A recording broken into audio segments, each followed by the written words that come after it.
ఎడం వైపున ఉన్నటువంటి మేకలనబడిన పాపాత్మలను చూసి, నా తండ్రి చేత శపింపబడిన వారలారా నన్ను విడిచిపెట్టండి. ఎందుకు అంటే వారు మారతారని, వారు మార్పు చెందుతారని దేవుడు నెలలు, సంవత్సరాలు, అనేక రోజులు అవకాశం ఇచ్చిన ఏ విధమైనటువంటి మార్పు లేని వారిగా వారు ఉంటూ ఉన్నారు. ఏ మనుష్యుడు నశించుట దేవునికి ఇష్టం లేదు. అందరూ అంతటా మారు మనసు పొందాలి. మారు మనసు పొందటం కొరకు దేవుడు మనకు సమయాన్ని ఇచ్చినప్పుడు ఆ సమయాన్ని దుర్వినియోగం చేసుకుంటూ లోకములో, పాపములో, శాపములో, దౌర్భాగ్యములో జీవిస్తూ ఏమాత్రము దేవుని వాక్యానికి కానీ దేవునికి సమయాన్ని కానీ ఇవ్వకోకుండా మనం దొంగిలిస్తూ చివరికి ప్రియమైన వాళ్ళరా దేవుని చేత అసహించుకునే పరిస్థితికి ఎవరు కూడా మనలో ఉండకూడదు. మనలో ఎవరు కూడా అలాగా ఉండకూడదు. ఎడమవైపున ఉన్నటువంటి వారిని చూసి, నా తండ్రి చేత శపింపబడిన వాళ్ళారా నన్ను విడిచిపెట్టి వెళ్ళండి. ఎందుకు? సన్నిధికి వచ్చి మారు మనసు లేకోకుండా, సన్నిధికి వచ్చి పశ్చాత్తాపం లేకుండా, విశ్వాసానికి తగిన క్రియలు లేకోకుండా మీరు దేనికి వస్తున్నారు, దేనికి వెళుతున్నారు? దేవుని వాక్యానికి మీ హృదయంలో చోటుందా? వాక్యానుసారంగా మీరు జీవిస్తూ ఉన్నారా? దేవునికి కావాల్సింది వాక్యాన్ని వినువారు మాత్రమే కాదు, వాక్యానుసారంగా ప్రవర్తించువారు కావాలి దేవునికి. ఈ చెవితో విని ఈ చెవితో విడిచిపెట్టేవారు కాదు దేవునికి కావాల్సింది. అర్థమవుతుందా? దేవుడు మనల్ని పరీక్షిస్తూ ఉన్నాడు. పరిశీలన చేస్తూ ఉన్నప్పుడు ఆయన దృష్టిలో మనం ఎలా ఉండాలంటే నీతిమంతులుగా ఉండాలి, కానీ పాపాత్ములుగా ఉండకూడదు. నా తండ్రి చేత శపింపబడిన వాళ్ళారా నన్ను విడిచిపెట్టి వెళ్ళిపోండి. కొన్ని సందర్భాల్లో మన పిల్లలైనా మన మాట వారు విననప్పుడు ఎన్నిసార్లు మనం వారిని చూసినా, ఎన్నిసార్లు మనం వారికి అవకాశం ఇచ్చినా వారిలో మార్పు రాకపోతే మీకు రాదా విసుగు రాదా? ఒక భార్య తన భర్తను విడిచిపెట్టింది, ఒక భర్త తన భార్యను విడిచిపెట్టాడు, తల్లిదండ్రులను విడిచిపెట్టి బిడ్డలు వెళ్ళిపోయారు. మీరు వినలేదా ఇలాంటి మాటలు? ఎందుకు విడిచిపెడతారంటే వాళ్ళ ప్రవర్తన సరిగా లేక, వాళ్ళ ప్రవర్తన నచ్చక, వారు ఒకరితో ఒకరు ఇమ్మడలేక ఎవరి దారిన వాళ్ళు ఉంటూ ఉంటారు. ఉంటారా? ఉంటారు. అలాగే దేవుడు అవకాశం ఇచ్చినంతసేపు అవకాశం ఇచ్చి చివరికి వారు మారకపోయే తలకే, నా తండ్రి చేత శపించబడిన వాళ్ళరా మీరు నన్ను విడిచిపెట్టి వెళ్ళిపోండి. ఎక్కడికి వెళ్ళాలి? అపవాదికిని వాని దూతలకును సిద్ధపరచబడిన నిత్యాగ్నిలోనికి వెళ్ళండి. నిత్యాగ్నిలోకి వెళ్ళాలి. ఎవరి కొరకు సిద్ధపరచబడింది ఆ నిత్యాగ్ని అంటే? అపవాది. అక్కడ 3 అనే నెంబర్ ఉంటుంది, మీరు చూడండి. కింద చూసినట్లయితే సాతాను ఏముంటుంది? సాతాను అంటే సాతాను దూతలకు దేవుడు ముందుగానే నరకాన్ని సిద్ధపరిచాడు. అంటే సాతాను దూతలకు ఉన్నటువంటి మనసు మనకుంటే మనం కూడా వారితో జాయిన్ అవ్వాలి. నువ్వు దేవుని బిడ్డలతో జాయిన్ అవుతావా? అపవాదికి వాని దూతలతోనూ నువ్వు జాయిన్ అవుతావో ఎప్పుడు ఆలోచించుకోవాలి? ఇప్పుడే సమయం ఉండగానే, దేవుని యొక్క స్వరం నీకు వినపడుతుండగానే నీ హృదయంలో మార్పు రావాలి.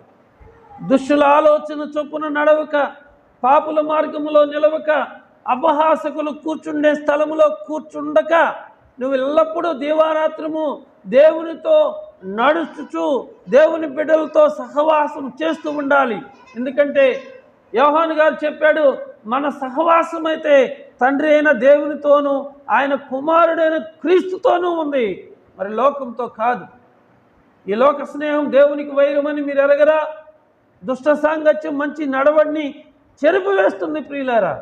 కాబట్టి నువ్వు దేవుని బిడ్డనని చెప్పుకుంటూ దేవుని యందు విశ్వాసం ఉంచానని నువ్వు పలుకుతూ, అయితే పాత జీవితాన్ని నువ్వు విడిచిపెట్టకపోతే, ఆ రోత జీవితాన్ని నువ్వు విడిచిపెట్టకపోతే, దేవుడు నీకు అవకాశం ఇచ్చినప్పుడు, దేవుడు నీకు సమయం ఇచ్చినప్పుడు ఏ మాత్రం కూడా నువ్వు మార్పు చెందకపోతే, ప్రియమైన వాళ్ళరా, ఒకరోజు దేవుడు అంటాడు వెళ్ళిపో అని. నిన్ను అసహించుకునే స్థితికి రాకూడదు. అందుకని పరిశుద్ధ గ్రంథంలో పౌలు గారు అంటాడు, ఒక్క పూట కూటి కోరకు తన జ్యేష్ఠత్వాన్ని అమ్ముకున్న ఏశావు లాంటి తిండిపోతూ భ్రష్టుడు వ్యభిచారి మీలో ఉండునేమో. ఒక్కసారి మిమ్మల్ని మీరు పరీక్షించుకోండి. మీరు తిండిపోతులుగా ఉంటారా? త్రాగుబోతులుగా ఉంటారా? తిట్టుబోతులుగా ఉంటారా? అసమాధానం అల్లరి జనంతో కూడినటువంటి జీవితాన్ని మీరు జీవిస్తూ ఉంటారా? దేవునికి అవకాశం ఇచ్చినప్పుడు, దేవునికి మార్పు ఇచ్చినప్పుడు మరి మార్పు చెందటానికి నువ్వు ఇష్టపడతావా పడవా? చూడండి, గొల్లవాడు గొర్రెల్లో నుండి మేకలను వేరు చేశాడు. గొర్రెలకు ఒక తీర్పు, మేకలకు ఇంకొక తీర్పు. ఆ తీర్పు ఎదుట ప్రతి మనుషుడు నిలబడవలసిందే. మనలోని ప్రతి వారు తన గురించి తాను ఒకరోజు దేవునికి లెక్క చెప్పాలి. ప్రియులారా, ఎన్ని సంవత్సరాలైంది నువ్వు దేవుని యందు విశ్వాసం ఉంచి? నువ్వు ఎంతవరకు దేవునితో సహవాసం కలిగి ఉంటున్నావు? సహవాసం కలిగి ఉండాలంటే దేవుని వాక్యం చదవటం, ప్రార్థనలో ఉండటం. ఎంత విశ్వాసం ఉందో నీకు? పౌలు గారు అదే చెబుతున్నాడు, మా బాహ్య పురుషుడు కృషించిపోతున్నా కానీ మా ఆంతర్య పురుషుడు దినదినం ఉన్న బలం పొందుకుంటున్నాడు. మనం దేవునిలో ఆత్మీయ జీవితంలో ఎదగాలి.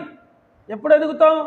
అపోస్తలుల బోధ, సహవాసం, రొట్టె విరచటం, ప్రార్థన చేయటం, ఇవన్నీ మనం ఎడతెరిపి లేకోకుండా మనం చేస్తున్నప్పుడే మనం దేవునిలో బహుబలంగా ఆత్మీయంగా ఎదగలుగుతాం. వాక్యం ఎలా ఉంది, నువ్వు ఎలా జీవిస్తున్నావు, వాక్యం ఏం చెబుతుంది, నువ్వు ఎలా జీవిస్తున్నావు అన్నది ముఖ్యం. వాక్యానుసారంగా మనం జీవించాలి. ప్రియులారా, అపవాదికిని వాని దూతలకును సిద్ధపరచబడిన నిత్యాగ్నిలోనికి పోవుడి అన్నాడంటే దేవుడు ప్రేమగా చెప్పాడా, కోపంగా చెప్పాడా? శపింపబడిన వార్లరా, నన్ను విడిచి అపవాదికిని వాని దూతలకును సిద్ధపరచబడిన నిత్యాగ్నిలోనికి పోవుడి అని చెప్పి అన్నాడు. నేను ఆకలి గొంటిని, మీరు నాకు భోజనం పెట్టలేదు. దేవుని బిడ్డలు ఆకలితో ఉంటే వారికి మనం భోజనం పెట్టాలి. ఎవరు భోజనం పెడితే వారిని దేవుడు అంటాడు, నేను ఆకలి కొంటే మీరు నాకు భోజనం పెట్టారంటాడు. మనుషులు ఎవరో మెచ్చుకోవాలనో, మనుషులు ఎవరో నేను పొగడాలనో, మనుషులు గొప్ప కోసమో, మనుషుల్లో నువ్వు మంచిదానం అనిపించుకోవటం కోసం నువ్వు ఏం చేయాల్సిన అవసరం లేదు. నీకున్న కారం గడ్డలైనా సరే, నీకున్న మంచి నీళ్ళైనా సరే నువ్వు దేవుని బిడ్డలకు ఇవ్వాలి. ప్రభు అన్నాడు, నా నామమున గిన్నెడు చన్నీళ్ళు ఇచ్చినా కానీ వారు ఫలమును పోగొట్టుకోలేరు. ప్రవక్తను చేర్చుకుంటే ప్రవక్త ఫలం, నీతిమంతుడిని చేర్చుకుంటే నీతిమంతుల ఫలం. నా నామమున గిన్నెడు చన్నీళ్ళు ఇచ్చినా కానీ వారి ఫలం పోగొట్టుకోజాలరు అని ప్రభు చెప్పాడు. కనుక మీ ఇంటికి వస్తున్నటువంటి దైవజనులకి కనీసం నీళ్ళు ఇచ్చి మాట్లాడుతున్నారా? పోగొట్టుకుంటారు ఆశీర్వాదం. ఎందుకు అంటే దేవుని బిడ్డలు ఆకలితో వచ్చినప్పుడు అంట ముందు ఏం చేయాలి? వాళ్ళకి భోజనం చేస్తారా అని అడగకూడదు, తీయమంటారా అని అడగకూడదు. తీసుకెళ్ళి వాళ్ళు ఇష్టమైతే తాగుతారు, లేకపోతే లేదు. మంచినీళ్ళు ఇవ్వమంటావా అని అడగకూడదు. ఇవ్వమంటావేంటి? ఇయ్యి, వాళ్ళు ఇష్టమైతే తాగుతారు, లేకపోతే లేదు. ఇక్కడ నేను ఆకలి గొంటిని, మీరు నాకు భోజనం పెట్టలేదు. ఎవరికి చెప్తున్నాడు ఈ మాట? పాపాత్ములకి చెబుతున్నాడు. నేను దప్పిక గొంటిని, మీరు నాకు దాహం ఇవ్వలేదు. నేను రోగిగా ఉంటే మీరు నన్ను చూడలేదు. నేను పరదేశిగా ఉంటే మీరు నన్ను కనీసం చేర్చుకోలేదు. నేను సరసాల్లో ఉంటే మీరు ఏ విధంగా కూడా నన్ను దర్శించలేదు. అంటే అందుకు వారు, ప్రభువా మేము ఎప్పుడు నీవు ఆకలిగా ఉంటే నీకు భోజనం పెట్టలేదు, దప్పిగా ఉంటే దాహం ఇవ్వలేదు, వస్త్రహీనుడిగా ఉంటే వస్త్రాలు ఇవ్వలేదు, పరదేశిగా ఉంటే చేర్చుకోలేదు, రోగ్యం ఉంటే పరామర్శించలేదు, సరసాల్లో ఉంటే దర్శించలేదు, ఎప్పుడు చేయలేదు అంటే ప్రభు అంటున్నాడు, అందుకైనా మిక్కిలి అలుపులైన ఈ నా సహోదరుల్లో ఒకరికైనాను మీరు చేయలేదు. అంటే సహోదరులకు చేస్తే ఎవరికి చేసినట్లు? ఇంక అది మీరు ఆలోచించుకోండి. సహోదరులకు చేస్తే ఎవరికి చేసినట్లు? నాకు చేసినట్లు అంటున్నాడు యేసయ్య. మిక్కిలి అలుపులైన ఈ నా సహోదరులు ఒకరికైనాను మీరు ఇలాగ చేయలేదు కనుక నాకు చేయలేదని మీతో నిశ్చయముగా చెప్పుచున్నాను అన్నాడు. తర్వాత వీరు నిత్య శిక్షకును, నీతిమంతులు నిత్య జీవమునకు పోదురు. పాపాత్ములేమో నిత్య శిక్ష. నిత్య శిక్ష అంటే నిత్య నరకం. అక్కడ అగ్ని ఆరదు, పురుగు చావదు, యుగయుగాలు కాలిపోవటమే. అక్కడ ఏడుపును, పండ్లు కొరకటం తప్ప మరేమీ ఉండదు. ఎవరుంటారు అక్కడ? అపవాది ఉంటాడు, వాని దూతలు ఉంటారు. వాళ్ళని అనుసరిస్తున్నటువంటి వారంతా కూడా ఆ నరకాగ్నిలో కాలిపోతారు. ప్రియులారా, నేను దేవుని యందు శ్వాసం ఉంచానని, దేవుని నమ్మి ఇన్ని సంవత్సరాలైందని మనం అనుకుంటున్నామే, కానీ విశ్వాసానికి తగిన క్రియలు మనకున్నాయా? అందుకని యాకోబు అంటాడు, ఒక పేదవాడు చలికి వణుకుచు నీ దగ్గరకు వచ్చాడు. వచ్చినప్పుడు నువ్వు ధనవంతుడివి, నువ్వు ఉన్నత స్థితిలో ఉన్నావు, నువ్వేం చేయాలి? పేదవాడికి ఏం చేయాలమ్మా? ధనవంతుడు పేదవాడు దేవుని యందు శ్వాసం ఉంచాడు, నీ దగ్గరకు వచ్చినప్పుడు నువ్వేం చేయాలి? ఆకలితో వచ్చాడు, చలిగా వచ్చాడు, నువ్వేం చేయాలో తెలుసా? ముందు అతనికి భోజనం పెట్టాలి. తర్వాత ఏం చేయాలి? అతను చలికి తట్టుకోలేకపోతున్నాడు కాబట్టి అతనికి దుస్తులు ఇవ్వాలి. తర్వాత అతనికి సహాయం చేసి సంతోషంగా అతను పంపించాలి. కానీ ఈ ధనవంతుడు అంటున్నాడు, ఏం కాదులే, దేవుడు నీకు బట్టలు ఇస్తాడు, దేవుడు నీకు భోజనం పెడతాడు, ఏం కాదులే అని మాట చెప్పు పంపిస్తే ఏమన్నా ఉపయోగమా? అందుకని దేవుని వాక్యం ఉంది, క్రియలు లేని విశ్వాసము మృతము. చచ్చిన శవం ఎలాంటిదో, దేవుని నమ్మి కూడా నీకు ఆ క్రియలు లేకపోతే నువ్వు అలాంటి దానివి. దేవుని యందు విశ్వాసం ఉంచి ఏం ప్రయోజనం? అబ్రహాము దేవుని యందు విశ్వాసం ఉంచినప్పుడు అనేకులకు ఆతిథ్యం ఇస్తూ ఒకరోజు యేసు ప్రభు వారికి, దేవునికే ఆయన ఆతిథ్యం ఇస్తూ వచ్చాడు. అందుకని దేవుని వాక్యం తెలియజేస్తుంది, ప్రియమైన వాళ్ళరా, కొందరు ఎరగకయే దేవదూతలకు ఆతిథ్యం ఇచ్చారట. వచ్చింది మనిషే కానీ దేవదూతలకు ఆతిథ్యం ఇచ్చినటువంటి అనుభవంలోనికి దేవుడు మనల్ని తీసుకుని వస్తాడు. పరిశుద్ధులకు ఉపచారం చేసి ఇంకనూ ఉపచారం చేయుచున్నట్టు చేత తన నామమును బట్టి చూపిన ప్రేమను మరచుటకు దేవుడు అన్యాయస్తుడు కాదు. ఎవరికి మనం సహాయం చేయాలంటే బైబిల్ చెబుతుంది, విశ్వాస గృహములోనికి చేరిన వారికి మరీ సహాయం చేయాలి. విశ్వాస గృహం అంటే దేవుని మందిరమే. దేవుని మందిరంలో ధనవంతులు ఉంటారు, దేవుని మందిరంలో పేదవారు ఉంటారు. ధనవంతులు దేవుని యందు విశ్వాసం ఉంచుతారు, పేదలు కూడా దేవుని యందు విశ్వాసం ఉంచుతారు. ఈ ధనవంతులు ఏం చేయాలంటే ఆయా సమయాల్లో అవసరాన్ని బట్టి పేదలకు సహాయం చేస్తూ ఉంటే దేవుని ప్రేమ అనేది వారికి అర్థమవుతుంది. ఆ ప్రేమలో వారు స్థిరంగా బలముగా వారు బ్రతుకుతూ ఉంటారు. ప్రియమైన వాళ్ళారా, ఎందుకంటే బలహీనుడిని బాధ పెట్టడం కాదు, బలవంతుడు బలహీనుడికి సహాయం చేయాలి. అందుకని మనకు చేతనైనప్పుడల్లా ప్రజలందరికీ కూడా సహాయం చేయాలి. విశేషించి ముఖ్యంగా విశ్వాస గృహమునకు చేరిన వారికి మరి ఎక్కువగా సహాయం చేస్తూ ఉండాలి. పుచ్చుకొనుట కంటే ఇచ్చుట ధన్యం. తీసుకునేవాడికి పెద్ద సంతోషం ఉండదు, కానీ ఇచ్చినవాడికి మాత్రం ఎక్కడ లేని సంతోషం ఉండదు. అర్థమవుతుందా? మనం పుచ్చుకోవాలా, ఇచ్చుకోవాలా? చెప్పండి. పుచ్చుకొనుట కంటే ఇచ్చుట ధన్యం. యేసు ప్రభువు ఏం చెబుతున్నాడంటే, ప్రకటన గ్రంథం 22వ అధ్యాయం 11వ వచనం కాడ చూద్దాం. కాలము సమీపమై ఉన్నది, అన్యాయము చేయువాడు ఇంకను అన్యాయమే చేయనిమ్ము. కాలము సమీపంగా ఉంది. యేసు ప్రభువారు తన సమస్త పరివారంతో దూతలతో కూడా ఆయన భూమి మీదకి వచ్చి మహిమ కలిగిన సింహాసనం మీద ఆసీనుడై ఉండే సమయం దగ్గరకు వచ్చేసింది.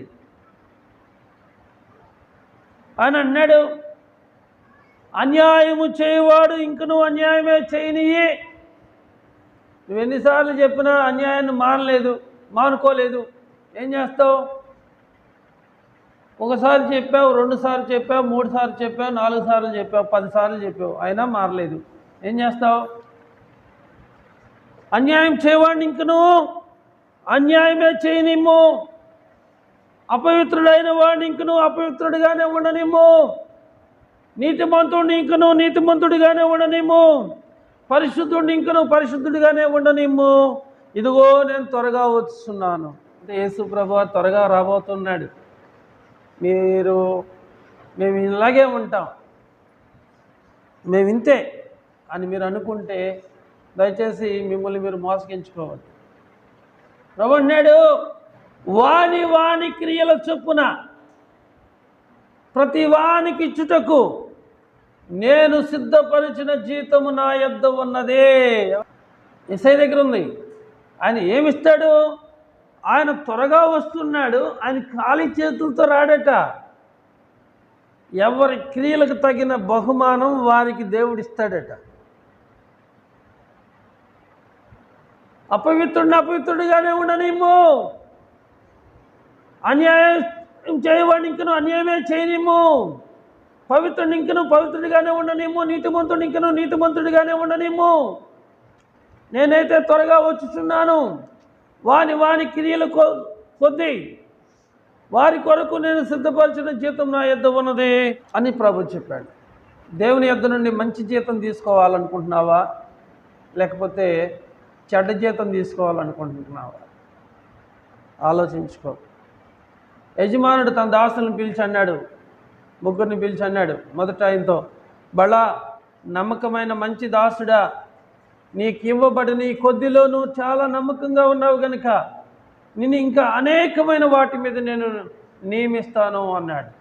రెండవ వానితో కూడా అన్నాడు, బలా నమ్మకమైన మంచి దాసుడా, నువ్వు ఈ కొద్దిలో నమ్మకంగా ఉన్నావు కనుక నిన్ను ఇంకా ఎక్కువైన వాటి మీద నేను నియమిస్తాను అన్నాడు. మూడవ వానితో, సోమరివైన చెడ్డ దాసుడా, నేను విత్తని చోట కోసుకునేవాడినా, చల్లని చోట కూర్చుకునేవాడినా, నేను మూర్ఖుడును కఠినుడని నీకు తెలిసినప్పుడు నా తలాంతు తీసుకెళ్ళి షాపుకారుల దగ్గర పెడితే నేను వడ్డీతో సహా పుచ్చుకుందనే, నా తలాంతు తీసుకెళ్ళి నువ్వు భూమిలో పూడ్చిపెడతావని చెప్పి అతన్ని దేవుడు పనిష్ చేసినట్టుగా చూస్తూ ఉన్నాను. కాబట్టి దేవుని రాకడ అతి సమీపంగా ఉన్నప్పుడు నాకు తెలిసిందే నేను చేస్తాను, నాకు వచ్చిందే నేను చేస్తాను కాదు, నీకు తెలియంది కూడా నువ్వు నేర్చుకోవాలి, నీకు రాంది కూడా నువ్వు ప్రయత్నం చేయాలి. అర్థం చేసుకోండి. చాలామంది మిషనరీస్ మన భారతదేశానికి వచ్చి వాళ్ళకి తెలుగు రానప్పుడు తెలుగు నేర్చుకుని దేవుని వాక్యం బోధించారు. రకరకాలైన భాషలు వారికి తెలియనప్పుడు ఆ భాషలు వారు నేర్చుకొని దేవుని వాక్యం బోధిస్తూ వచ్చారు. దేవుని కొరకు నీవు కొన్నిటిని నేర్చుకోవాలి. కష్టమైన కొన్నిటిని నీవు నేర్చుకుంటే దేవుడు నిన్ను ఆశీర్వదిస్తాడు. కాబట్టి గొల్లవాడు గొర్రెల్లో నుండి మేకలను వేరు చేసినట్లుగా, గురుగుల్లో నుండి దేవుడు గోధుమలను వేరు చేసినట్లుగా, నీతిమంతుల్లో నుండి పాపాత్మలను వేరు చేస్తాడు. నువ్వు ఏ గుంపులో ఉంటావు? నీతిమంతులకేమో దేవుడు అన్నాడు, నా తండ్రి చేత ఆశీర్వదించబడిన వారలారా, లోకము పుట్టినది మొదలుకొని మీ కొరకు సిద్ధపరచబడిన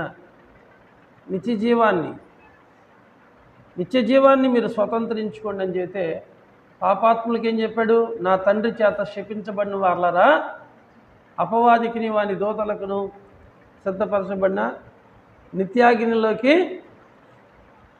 ఓడి అని చెప్పాడు. కాబట్టి నువ్వు నిత్య జీవానికి వెళతావా, నిత్య నరకానికి వెళతావా? నువ్వు అనుకోవచ్చు, నేను భక్తిగానే ఉన్నాను, నేను వారం వారం వస్తున్నాను, నేను కానుక కూడా ఇస్తున్నాను, నేను పరిచర్యలో ఏదన్నా కొరతలుంటే కొదువులుంటే నేను చూస్తున్నానని నువ్వు అనుకోవచ్చు. నీ క్రియలు దేవునికి నచ్చుతున్నాయా లేదా?